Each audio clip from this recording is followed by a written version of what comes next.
Isaiah 42:12. Let them give glory unto the Lord and declare his praise in the islands. Knowing the Lord is worthy to be praised above all things and persons, the reasons why the Lord God above all things is to receive glory and praise keeps me on his life-giving path. Isaiah 42:13. The Lord shall go forth as a mighty man. He shall stir up jealousy like a man of war. He shall cry, yea, roar. He shall prevail against his enemies.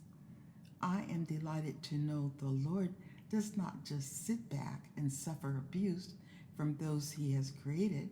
The Lord asks for obedience by works of righteousness.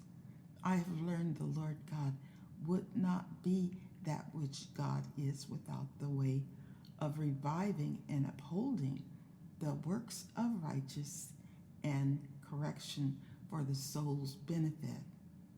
The Lord God has put in place the means for all of mankind to apply the Lord Christ Jesus' restorative soul intervention. Christ Jesus has presented self to follow with the accompanying blessing of the Holy Spirit. That is the promised gift of the Father to enable growth into the likeness of Christ Jesus. When the gospel given is directed by mankind's replacement, Christian church doctrine, there shall remain deficits hindering growth into the disciples as commanded by Christ Jesus. What the past and present condition is indicating, it is experienced by many attending church and many leaving churches, where even though Christian and Jesus is emphasized, man's distracting doctrine is evident.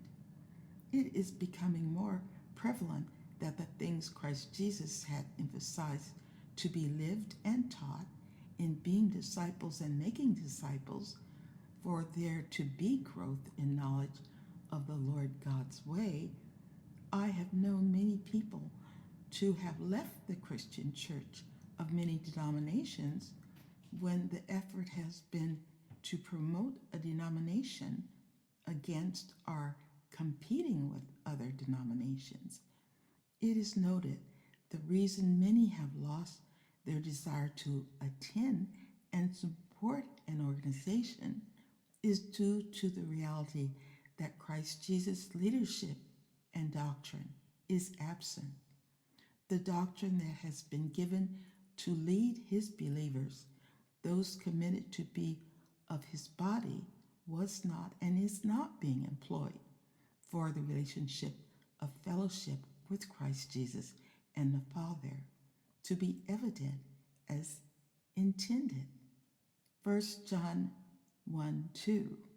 For the life was manifested, and we have seen it, and bear witness, and show unto you that eternal life, which was with the Father, and was manifested unto us. The very life of Christ Jesus is to be manifested. I find when Christ Jesus is known by the way he has responded to every life and death subject, it has been a lasting blessing to me to know what Christ Jesus has said and done based upon that which Christ Jesus was sent by the Father to fulfill. 1 John 1:3. That which we have seen and heard declare we unto you, that ye also may have fellowship with us. And truly, our fellowship is with the Father and with his Son, Jesus Christ.